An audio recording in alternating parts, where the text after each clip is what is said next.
Chapter 22. In the driver's seat of Vanessa's police cruiser, Mike curled his fingers around the car's thick leather steering wheel and stopped on the accelerator as he rounded a curve and hit a straightaway on the back road that led from the aid station to Freddy's. The V8 engine rumbled, and Mike felt the cruiser's power swell around him. He inhaled deeply, gathering his courage. The interior of the car smelled like Vanessa. If Mike closed his eyes, which he wasn't going to do going this fast, he could have convinced himself he was sitting in a field of flowers, under an apple tree, eating a vanilla cookie. If only. The night was pitch black, and the only light on the road was created by the searchlight beams of the cruiser's headlights. Surrounded by all the LED-lit equipment inside the car, Mike felt like he was in the cockpit of a spaceship, flying through the farthest reaches of the galaxy. It was too bad that all the bells and whistles that crowded the cruiser's dashboard and middle console were of no use to Mike. Too bad they weren't phasers or photon torpedoes, or something. Unfortunately, the two-way radio, laptop radar gun, electronic ticketing console, video camera, in-vehicle router, and automatic license plate reader were not going to help Mike save his sister. Electricity, Vanessa's voice said in Mike's head. With one eye on the spears of light drilling through the black tunnel of country road and forest, and one eye on his memory, Mike relived his preparations for returning to Freddy's. He'd been getting ready to leave the aid station. Bloody and shredded shirt back on, Mike clicked Vanessa's utility belt in place around his waist. The leather band was heavy because all of its compartments and sleeves were stuffed full, except for the gun holster, because Vanessa wouldn't let Mike have her gun. Mike settled the belt as comfortably as he could on his hip as Vanessa opened one of the tall supply cabinets and leaned into it. Electricity is the key. Vanessa's voice was muffled because her head was in the cabinet. Vanessa's head came out of the cabinet. She turned, holding up what looked like a long black and silver barbecue fork with a lightsaber-like handle. Vanessa pushed a button on the handle, and a blue sizzle of electricity sparked between the two prongs on the end of the fork. We use these cattle prods for animal control. She walked toward Mike and pointed at his wrist. And you've got two taser guns on the utility belt. They won't do permanent damage, but they mess with the animatronic circuitry. Hopefully buy you some time. The cruiser's heavy-duty tires hit a pothole deep enough to jounce the vehicle. Mike shut off his mind's replay. He glanced at the cattle prod, which lay in the passenger seat. Would it really help? Given everything Vanessa had hid from Mike, could he trust her advice? Mike put his attention fully back on the road, and when he did, he spotted a faint red aura low in the distance. Neon red, plus some yellow and white. Freddy's exterior lights were on. The bleary phosphorescence that reached out into the surrounding blackout looked to Mike like a dire omen. It pretty much screamed, "Abandon hope, all ye who enter here." Cattle prod hanging from a loop on the utility belt, Mike grabbed the tire iron he got from the cruiser's tank after he'd parked the car at the back edge of the pizzeria disintegrating asphalt. He was skulking along the side of the grizzled old building, which struck him as a hostile enemy waiting for him in stealth mode, eager for the coming battle. Bending low, Mike ran his hand along the rough, warped wood siding. "You should avoid the main entrance." The memory of Vanessa guided him in his head. "Look for an outlet vent on the east side of the building. It was sealed up years ago, but if you can get it open, that's the best way to get inside without being detected." Mike's palm transitioned from splintery boards to what felt like rusty metal. Bingo! Step 1, find the vent opening. Done. Mike fumbled with the utility belt. He found the pen light's compartment and he pulled it out. Aiming the light briefly at the metal he'd found, he saw that 2 3x4s had been nailed over the vent. Even in the on-and-off blip of pen light he shone on the boards, he could see that the lumber was gray with age. Shouldn't be a problem to remove. Mike groped around on the utility belt and found the sleeve that held an unfolding knife. Flipping it open, he used the end of it to work the nails loose from the boards. The back and forth in motion made a wheezy scritch, but it wasn't too loud. In just a few minutes, Mike had pried the boards away from the vent. After that, his knife made quick work of loosening the cover from the siding. Step 2. Remove vent opening. Done. Mike dropped to the ground and peered into the confined murk of the vent shaft. The pen light revealed a dusty mass of cobwebs just inside the opening. Mike sighed and swiped away the webs. He eased into the meager space and sank himself forward. As he slithered, his mind took him back to the aid station. He replayed his last few moments with Vanessa. When Vanessa handed Mike the keys to her cruiser, their fingers had brushed together briefly. The effect of the touch lingered far after Vanessa drew her hand back. Troubled by the puzzle of his feelings for this woman who flipped so mercurily from friend to foe, Mike lifted his gaze to her face. He found her looking directly back at him. Of all the emotions Vanessa triggered in Mike, the prominent one was now betrayal. Mike felt double-crossed, stabbed in the back. The throbbing pain of his wounds highlighted that sensation. Could she see the bitterness in his eyes? Mike didn't know, but he could easily read her feelings. Vanessa's face was contorted with humiliation and regret. For an instant, Mike had felt sorry for Vanessa, but then he thought about Garrett. "How many?" Mike asked. He clipped the words and swung them at her, like he was hitting her with her own baton. Vanessa flinched and looked away. She avoided the question. "You need to hurry." Mike dropped his voice into an aggressive snarl. "How many, Vanessa? How many has your father killed?" Vanessa's gaze flitted up to Mike's face and then away again. "I don't know. Honestly, I don't." "Is Garrett—" Mike couldn't finish the question. He swallowed and tried again. "Is my brother one of them? In the machines?" Vanessa looked squarely at Mike and shook her head. "No, Garrett was before Freddy's." Mike felt the flames of his fury settle by inches. It was small comfort, but at least his brother wasn't a ghost trapped in a robot. Mike collected himself. Garrett was gone, but he could save Abby. He had to get moving. "Come with me," he said to Vanessa. Vanessa shook her head vehemently. "No." Mike leaned in toward her. "You owe them, and you owe me." Vanessa's head shook even more emphatically, so much so that her hair twist came undone, and her hair fell down her back. "I can't, Mike," she said. "I can't." Obviously seeing that her refusal was rekindling the fire of his anger, she rushed on. "I really can't. If he's there, I won't be any use to you. Believe me." Mike did. He looked into her eyes, so soft blue right now that it seemed like some of her essence, life force, was leaching from her. He saw it all clearly now. The reason for the way she acted, for the choices she'd made. Vanessa had lived through even worse trauma than Mike had. She was beyond screwed up by her childhood. She was broken. Mike's words came out thoughtlessly. "He really messed you up, didn't he?" Vanessa turned away. She was visibly quavering. "Please." Her voice was soft but insistent. "You have to hurry." Mike fisted the cruiser's keys. He nodded. As Mike turned away from Vanessa, he saw her sink to the floor. Her sobs followed him out of the aid station. The replay in Mike's mind faded out as a rat scrambled past him. Mike's knee-jerk reaction to the rodent brought him to a dead stop, and he could have sworn he was hearing Vanessa's sobs murmuring through the vent shaft. The pitiful sounds wrapped around him just as heavily as the thick, sticky clumps of cobwebs that clung to his hair, clothes, and skin. Mike wanted to cover his ears to block out the sound, but he knew it came from within him. And besides, he needed his hands and arms to continue his furtive army crawl. Even over the memory of Vanessa's sobs, Mike could hear the sound of 80s music. He'd heard it faintly when he was just a few feet inside the building, and it got louder and louder as he progressed through the shaft. The driving rock beat muffled the imagery sounds of Vanessa's pain, and they brought Mike fully into the present.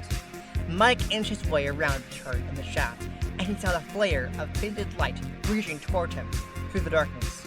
He was almost to the dining room. Mike picked up his pace. This created more noise, but the booming music masked the tiny banging of his knees against the metal ductwork. In just seconds, Mike, panting, reached the metal grate that covered the end of the vent shaft. Through the slanted shafts, he could see, minimally, into the dining room and the stage at the opposite end. Mike turned his head so he could push his face up against the slats. He put his eye to one of the openings. He choked on one of his heaving breaths. "Abby," Mike whispered urgently. Abby was flushed and sweaty from dancing to the music. Her friend's act was amazing. All the time they'd been performing, Abby's friends seemed lost in the music. Now, though, Chica looked down at Abby and motioned for Abby to come up on the stage. "Yay!" Abby thought. She hopped up onto the stage and ran to her friend. Abby expected to be included in the performance, but instead, Chica took her hand and pulled her back away from the microphones. While the others continued to dance and sing, Chica led Abby to the back of the stage. Abby was confused, but she didn't resist. Why should she? Chica was her friend. Abby went along, wondering what Chica was up to, as Chica opened a door and stepped into a hall, a really small one that had almost no light. Chica started down the hall, pulling Abby along by her hand. Although his view was obstructed, Mike could see through a door at the back of the stage. Chica was leading Abby into a narrow corridor. Mike shoved at the metal grate. It didn't budge, backtracking so he could throw more power behind its efforts. Mike pounded on the vent covering. It continued to hold. Rubbed in his knee to get through the opening. Mike's hands grabbed Vanessa's utility belt. There had to be something he could use to loosen the vent cover. Abby trusted Chica, but the cramped hallway made her think of a cave. A long cave, underground and cut off from light. It made her a little nervous. Abby was about to ask Chica where they were going when Chica stopped and let go of Abby's hand. The chick stepped back, and Abby saw an open doorway. "What's in there?" Abby asked. Chica raised a hand and pointed a large, feathery finger into the room. So a little nervous but game, Abby shrugged and walked forward. She found herself in a room filled with tools and parts of robots. It was kind of icky looking. She didn't like seeing all the unconnected hands and arms and legs. Chica nudged Abby and pointed again. Abby turned, and she immediately hugged herself. She really didn't like what she was looking at now. Not even a little. Sitting in the kind of light Abby had seen in haunted houses on TV, a big red-haired doll with rosy cheeks lay in a metal chair.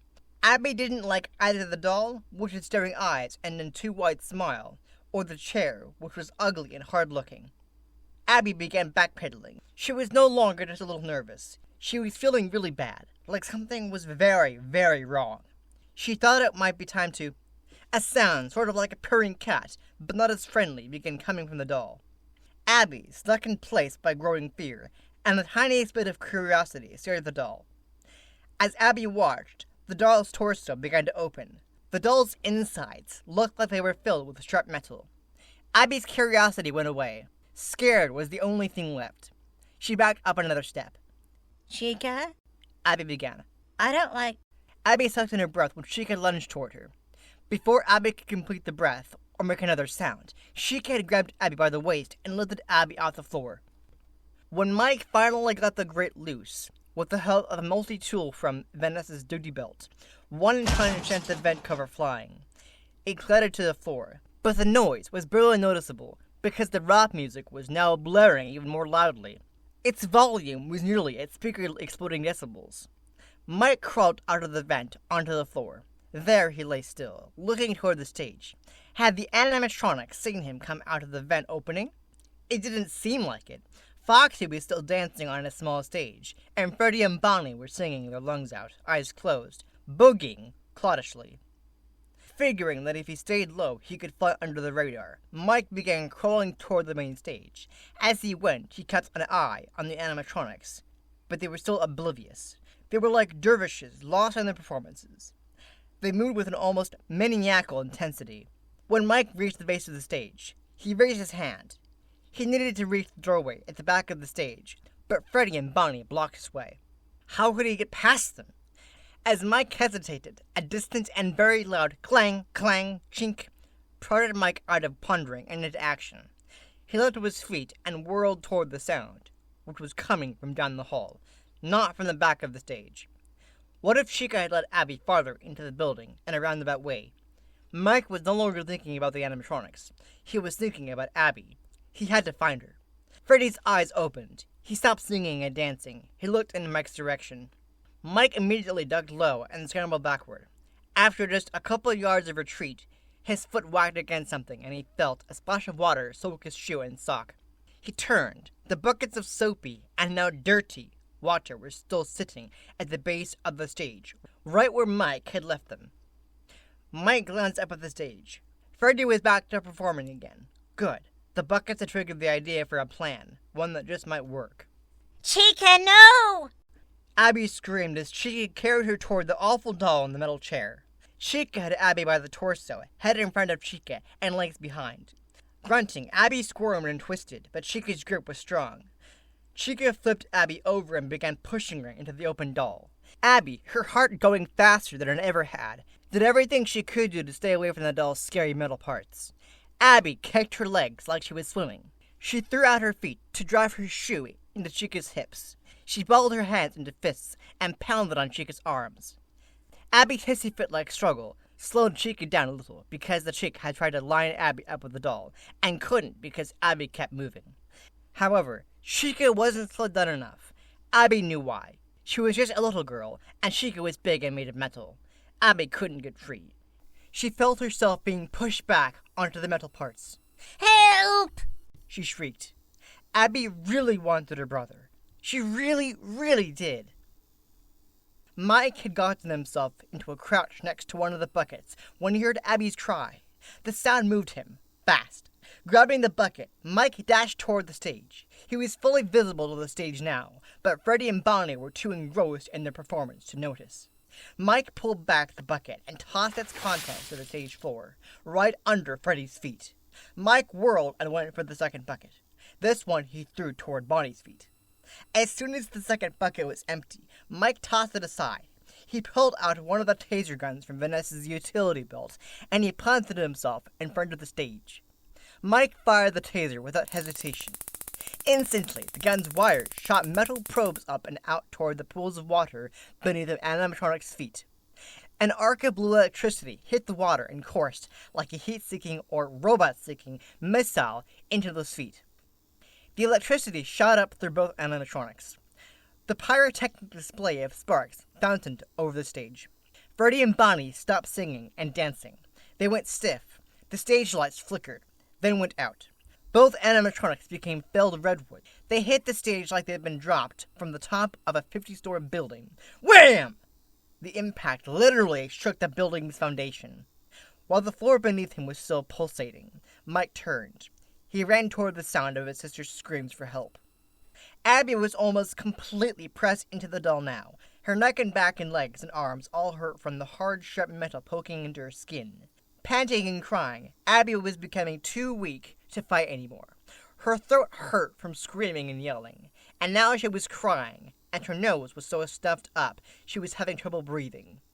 Abby looked up at Chica. Abby had never been so hurt and let down. Not even Mike had ever made her feel this bad before. Abby sniffed. Please, Chica, let me go. Chica didn't even look at Abby. The animatronic was reaching down. Abby started to grasp even more frantically for breath. She was sure Chica was about to close her into the doll.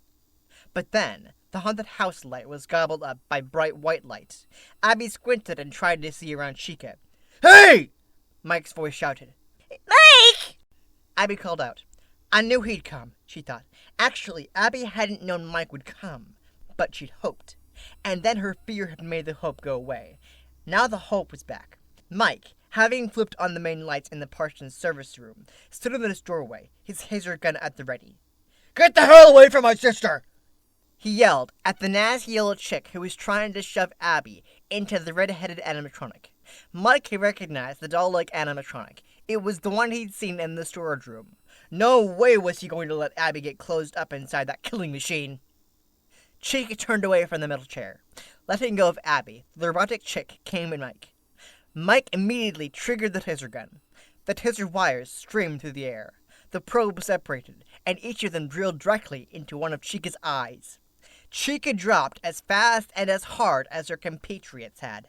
She hit the floor in a full prone position, legs and arms akimbo, and she began to convulse.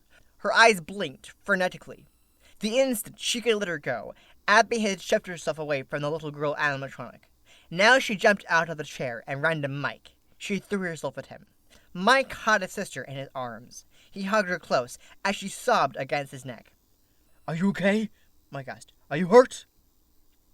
Mike felt Abby's head shake against his shoulder. No, She said in a tiny voice, but she was crying. Her tears were hot on Mike's skin, trickling down into his shirt. Abby pulled her head away from Mike. She stole a glance back at Chica. Mike looked that way too. Smoke was spiraling up from Chica's charred eye sockets. The chick was dead still. Abby sniffed loudly and said, through more sobs, I don't know what's wrong with her. I don't know why she's acting like this. Mike patted Abby's shoulder. I know. It'll be okay. Keeping an eye on Chica, Mike set Abby on the floor, but he held on to her. When it was clear she was set on her feet, he crouched down in front of her. Listen to me, Abs. Mike put his hands on Abby's shoulders. Abby pulled her gaze from Chica and looked into Mike's eyes. He looked right back, and he leaned closer to her. I've been an idiot, Mike said, about so many things. I need you to know that I'm sorry, okay? Everything I've been hung up on, none of it matters. You're the most important thing in my life, and I swear to you, I'm going to make sure you know that. I'm going to show you, every day, how much you matter. I'm going to do everything better. Abby's brows furrowed briefly. Then she swiped at her tear-covered face and gave Mike the biggest smile he'd ever gotten from her. Mike felt like his heart was blowing up like a massive hot air balloon. But what was filling him up wasn't hot air. It was love. He gave Abby a smile to match her own. I love you too, Abby said. Then she glanced at Chica. We should probably go now, Abby added. Mike looked at Chica too. He gave Abby's shoulders a squeeze. Right. He straightened. Mike tucked away the taser gun. He'd used both of its cartridges. It wouldn't be a lot of help now. He pulled out the cattle prod and looked down at Abby. We have to assume the others are also out of whack, he said. Abby nodded. Mike linked his free hand on hers. Okay, he said. Let's get out of here. Mike aimed them out of the room. They started trotting back down the hallway. For the first 20 feet of their flight, Mike thought they had a good chance of getting away. But then he heard a wasp-like buzz pursuing them down the hall. Tensing, Mike quickly looked over his shoulder. What the hell? A small hot pink ball was flying toward them, coming with the speed of an arrow shot from a high-powered compound bow. Mike saw a flash of white in the pink. He realized what he was seeing. Chica's cupcake. And then the pink ball was attached to his injured calf. Mike bellowed in pain, and his leg went out from under him. The momentum of his fall disconnected Mike from Abby. He hit the floor. A solid impact. His landing knocked the cattle prod from his grasp. It skittered across the linoleum. Mike! Abby started to crouch over Mike. Run! Mike shouted. Abby looked down the hall. Her eyes were fraught with terror. She didn't move. Go! Mike urged, whipping his leg back and forth to try and disconnect the cupcake. Hide! Abby finally ran. Mike, now trying to whack at the cupcake with his fist, watched Abby dash across the dining room. Go! He thought, when she made a beeline toward the arcade. Abby, her chest heaving, raced past the small stage, heading toward the first row of game machines at the front edge of the arcade. She could hide behind the game, she thought. But Abby was worried about her brother. Slowing her pace just a little, Abby started to turn to look back toward Mike. That's when she felt it, the strong sense that someone was watching her. Abby whipped her head toward the small stage. At first, Abby saw nothing. Then she noticed a hint of movement. She quickly looked toward it, and she saw the ghost-like form of a little blue-eyed boy coming out from behind the small stage's curtains.